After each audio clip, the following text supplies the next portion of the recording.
Hi friends, कैसे हैं आप लोग। आज मैं आपके साथ अपनी एक आप बीती शेयर करना चाहती हूँ। आई होप कि मेरी आप बीती सुनकर शायद कुछ लोगों को जो सेम सिचुएशन से गुजर रहे हैं उन्हें कुछ हेल्प मिलेगी। टाइम बचाने के लिए और मैं कोई चीज़ भूल ना उसके लिए मैंने सब कुछ लिख के रखा है, सो दैट कम टाइम में मैं आपको वो सब कुछ बता पाऊँ जो मुझे समझ आया इस सिचुएशन से गुजरने के बाद। दिसंबर में अचानक मेरे लेफ़्ट हैंड में दर्द होना शुरू हो गया। एग्जैक्टली यहाँ पे होने लगा, फिर धीरे धीरे मुझे लगा यहाँ पर कुछ ऐसे मसल में कुछ ऐसे हो रहा है कि हाथ हिलाओ तो बहुत तकलीफ़ हो रही है। समझ में कुछ नहीं आ रहा था कि क्या है। फिर सोचने लगी क्या है, तो मुझे याद आया कि मुझे एक ऐसे चोट या टक्कर आप कह सकते हैं। When I was in office तो ऐसे हिट किया एक टेबल का कॉर्नर, उसमें एक पार्टीशन है तो वो कॉर्नर जो है उसने हिट किया था। थोड़े दिन नील रहा और फिर वो तो हील हो गया, लेकिन दर्द जो है वो कम नहीं हो रहा था। जब बहुत ज़्यादा तकलीफ़ हो गई तो मैंने सोचा एक ऑर्थोपेडिक सर्जन, मतलब एक मेरे मित्र भी हैं, उनको दिखाया जाए। उन्होंने मुझे कहा विटामिन डी का कुछ टेस्ट करा लो और फिर मुझे वापस बताना। टेस्ट कराया, विटामिन डी कम आया। फिर कुछ टैबलेट्स उन्होंने दी कि ये खाना, और मैंने वो भी डिले किया जैसे नॉर्मली लोग करते हैं। जो भी वो करते करते धीरे धीरे कई लोगों को दिखाने के बाद या कुछ टेस्ट कराने के बाद ये बात कंफर्म हो गई कि it is a frozen shoulder. Frozen shoulder क्या होता है, काफ़ी हेल्प किया यूट्यूब ने कि फ्रोज़न शोल्डर क्या होता है, क्या सिम्टम्स होते हैं और आप क्या क्या करके उसको ओवरकम कर सकते हो। मैंने अपने इस वीडियो को 3 हिस्सों में डिवाइड किया है, what, why and how. What में मैं आपको बताना चाहती हूँ क्या क्या होता है जब आपको फ्रोज़न शोल्डर होता है। बहुत दर्द होता है, पहली बात तो ये है कि बहुत दर्द होता है। यहाँ से लेके यहाँ तक, इसके बीच में एकदम सेंटर में आपको लगता है जैसे शायद कोई मसल है या कोई चीज़ है, पता नहीं क्या है, वो तो समझ में नहीं आया क्या है, लेकिन बहुत दर्द होता है। मुझे ऐसा लगता था जैसे 3-4 मसल्स हैं और उनको ऐसे जैसे ज़रा सा भी मुड़ती हैं तो एकदम से टीस मारती है, और रात को सोना बहुत मुश्किल हो जाता है क्योंकि बात बात पे जैसे ही आप करवट लोगे या हाथ हिलेगा तो आपको दर्द होगा और आपकी नींद खुलेगी। पेन जो है वो हमेशा ही होता रहता है, ऐसा नहीं है कि इस समय हो रहा है या उस समय नहीं हो रहा है, वो कंटिन्यूस पेन है। ये भी उसकी एक पहचान है कि आप ऐसे बैठे हो लेकिन आपको पता है कि यहाँ पेन हो रहा है। ये एक ऐसी स्टेट है जिसमें आपको महसूस होगा कि सेल्फ लिमिटिंग स्टेट हो गई है, क्योंकि हाथ की मूवमेंट जो है वो धीरे धीरे कम होती चली जाती है।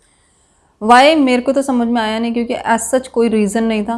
ऑब्वियसली मतलब ये है कि हाँ विटामिन डी मेरा कम आया था, but as per doctors vitamin D की डेफिशिएंसी भी फ्रोज़न शोल्डर का रीज़न नहीं है।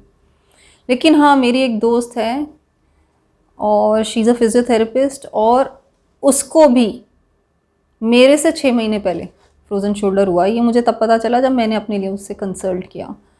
तो एज़ पर हर प्री मीनोपॉजल स्टेट, जब ऐसा टाइम आपका पास आ रहा होता है मेनोपॉज का, तो फ्रोज़न शोल्डर की शिकायत औरतों में अमूमन पाई जाती है। तो अभी मेरा पेन जो है काफ़ी रिड्यूस कर गया है, मतलब काफ़ी ज़्यादा। यहाँ पे तो ऑलमोस्ट पेन नहीं है, यहीं पे जो मुझे पेन अभी भी महसूस होता है, लेकिन मूवमेंट जो है वो वापस नहीं आई है। जैसे कि अगर मैं अभी भी हाथ उठाऊँ तो मेरा हाथ नहीं उठ रहा है, या मैं ये मूवमेंट नहीं, मतलब इतना ही है, ये मैक्सिमम है, ये नहीं हो पा रहा है।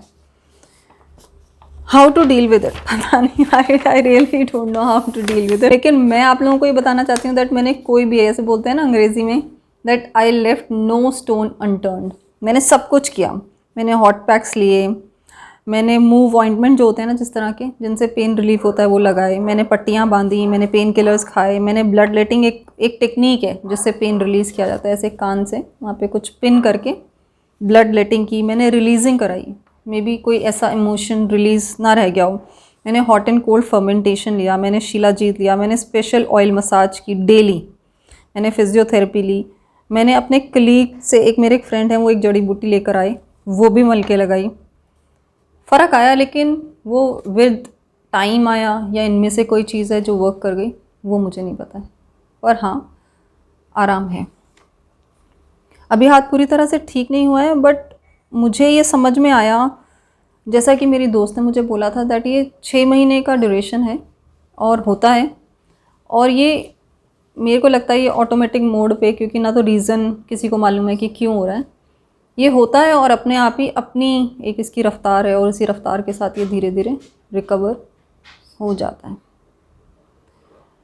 बट एक बात जो मैंने सभी वीडियोस में देखी, लेकिन मुझे किसी ने इस वीडियो किसी भी वीडियो में मुझे ये नहीं सुनने को इसका कोई ड्यूरेशन है या ये अपने आप ऑटोमेटिकली या जो भी विद टाइम ठीक भी हो जाता है।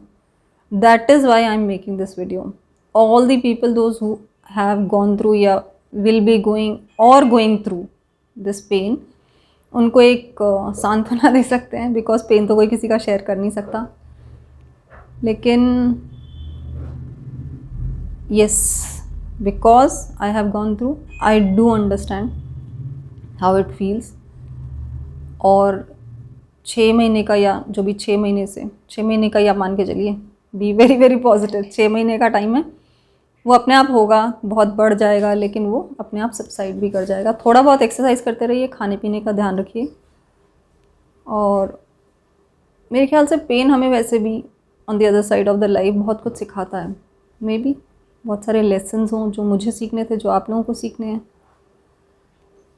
With all the love and understanding, I want to tell you कि सब ठीक हो जाएगा। Everything will be fine one day.